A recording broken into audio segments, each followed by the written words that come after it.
Alors, chaque année, il y a de nouveaux étudiants qui entrent en faculté de médecine. Toujours plus nombreux.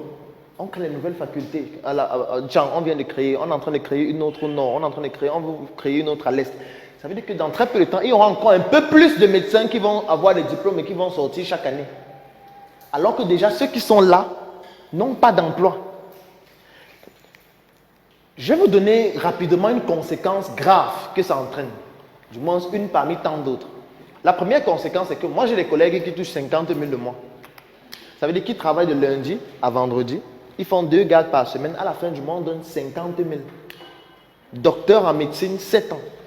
Pourquoi est-ce qu'on donne 50 000? Parce que c'est un peu comme les bails en salam. Quand il n'y a même pas de pouvoir même surfer sur son téléphone, qu'est-ce que ça entraîne? Ça fait en sorte que les victimes, c'est nous. Parce que quand vous allez arriver à l'hôpital, il y a des choses incroyables qu'on va faire juste pour combler les fins de mois. On va vous prescrire un examen qui ne sert absolument à rien parce que chaque fois qu'on prescrit ça, on a 30%. On va vous prescrire des médicaments qui ne vous servent à rien parce que chaque fois que je vous prescris le médicament, j'ai 500. J'ai assisté un jour à une conférence d'un laboratoire de la place ici à Yaoundé, je ne vais pas citer le laboratoire, qui avait invité les médecins pour présenter un nouveau médicament.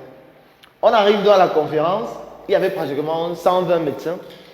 Et puis, la dame qui était responsable du laboratoire est devant et commence à présenter le médicament, la molécule, etc. Ce qui se passe, c'est que, déjà avec tellement d'erreurs dans la présentation et tout, mais bon, ce n'est pas ça le plus important. C'était un médicament qui, selon eux, permettait de restaurer le système immunitaire des patients qui souffraient de sida.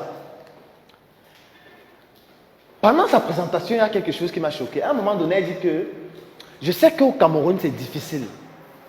Je sais que les médecins, vraiment, le traitement salarial n'est pas bon, les emplois et tout. Mais on a quand même prévu quelque chose pour vous. Chaque fois que vous allez prescrire ce médicament, vous aurez 500. On va vous donner des facturiers qui ont des souches à chacun qui souhaite utiliser le médicament. Comme ça, chaque fois que vous prescrivez le médicament, à la fin du mois, on vient prendre les souches, on compte et puis on vous donne vos 500. À la fin donc de la présentation, elle dit, ceux qui souhaitent alors le faire, venez prendre les souches. Et plus de 80% des médecins allaient prendre. Ils prenaient les souches. Et je vous rappelle que c'est un médicament qui coûte 16 000 francs, qui est interdit dans certains pays en Europe, qui n'a fait l'objet d'aucune étude sur le plan pharmacologique et de ce qu'on appelle la pharmacovigilance pour contrôler les effets d'un médicament à court, à moyen et à long terme au Cameroun, mais que les gens vont commencer à prescrire à vous, à nous, juste parce qu'ils auront 500 après. Je vais même aller plus loin, parce que ça va, mais bon, il ne faut pas que je dise tout, sinon ça va faire que vous n'allez plus à l'hôpital. Ce n'est pas l'objectif de cette journée. Moi, j'ai déjà assisté à plusieurs opérations fictives. Vous savez que vous arrivez à l'hôpital, on vous dit, bon, vous avez l'hépatite, non, vous avez une appendicite. Il faut 200 000 pour l'opération. Si vous ne le faites pas très vite, vous risquez de mourir dans les heures qui suivent. Vous vous battez donc pour que la famille essaye de trouver l'argent. Vous prenez l'argent, vous donnez, on vous amène au bloc, on fait une incision, après on referme et puis on vous renvoie en salle. Moi, j'ai déjà assisté à ça plusieurs fois. Je vais même encore un peu plus loin. Il y a des laboratoires. Bon, je laisse d'abord le laboratoire. On continue avec les médecins. Il y a des collègues médecins qui sont généralistes et chacun d'eux a au moins 6 cachets. Il a le cachet où il est neurologue, il a le cachet où il est gynécologue, il a le cachet où il est pédiatre, il a le cachet où il est ophtalmologue, en fonction du patient qui vient. Et du coup, il consulte à 10 000. Dès que la consultation finit, il vous donne un diagnostic très compliqué. Vous avez le syndrome de Munchausen. Le stress commence. Mais le syndrome de Munchausen, c'est encore quoi? Il dit que pour confirmer le diagnostic, il faudrait qu'on fasse un examen, mais on ne fait pas l'examen ici.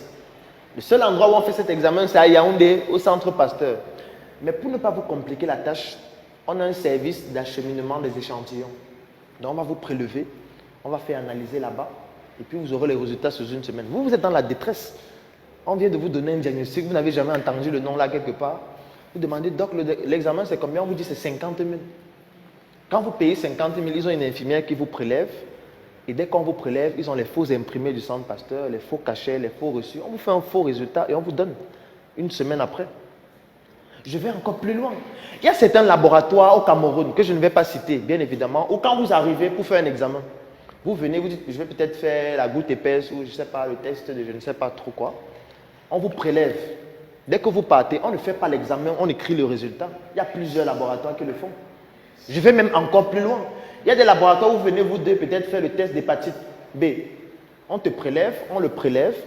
Dès que vous partez, on mélange vos sangs, on utilise le même réactif. C'est-à-dire que la personne qui fait ça ne comprend rien en immunologie. Et quand c'est négatif, il vous met vous deux négatifs, juste pour économiser les réactifs. Donc je ne continue pas, mais c'est la conséquence de cette situation-là. C'est ça que ça entraîne. Lorsqu'un gars a sa réunion le dimanche, le samedi, il monte à la gare. Que non, il faut que je trouve l'argent de ma réunion. Quand vous arrivez, il dit non, vraiment, il faut opérer.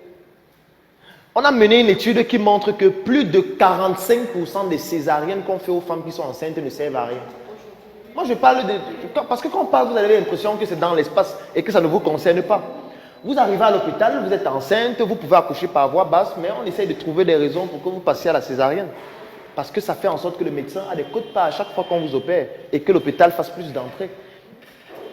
Donc, comment ça va se passer quand il y aura encore plus de personnes qui vont demander le travail que maintenant? Ça sera pire. Parce qu'on ne construit pas suffisamment d'hôpitaux pour recruter ces gens. Et là, on parle des médecins qui ont bac plus 7. Je ne parle pas des infirmiers qui sortent par milliers chaque année. Les sages-femmes qui sortent par milliers. Des aides-soignants qui sortent par milliers. Des analystes biomédicaux qui sortent par milliers. Je ne parle pas des pharmaciens. Je ne parle pas d'eux. On a encore sur les médecins qui ne sont pas nombreux. Et voilà déjà ce qui se passe. Ça sera pire dans 5 ans, pire dans 10 ans, pire dans 20 ans, si rien n'est fait. Et ce n'est pas qu'ils n'ont pas la compétence, c'est qu'ils ont fait une école où ils ont la compétence pour faire un travail spécifique. Et c'est déjà comme ça chez eux. Donc quand on parle d'entreprendre, les gens ont l'impression que c'est juste une mode, c'est juste une manière de vouloir dire qu'on perd le temps, parce que voilà, on n'a pas pu le travail, on n'a pas trouvé le travail. Du coup, comme on est un cancre, on dit qu'on entreprend. La fonction publique au Cameroun, la capacité maximale de recrutement, c'est 300 000 personnes. La fonction publique ne peut pas recruter plus de 300 000 personnes. Vous pensez que les autres millions de personnes, ils vont travailler dans où? Tout le monde ne peut pas travailler à la fonction publique. Soit c'est le privé, soit vous allez vous-même trouver quoi faire. Et c'est pour ça que les gens font dans l'informel, en plus de 80%. Donc, on connaît déjà le chemin qui attend. Les 2000 étudiants qui sont en première année de droit à soi, on connaît le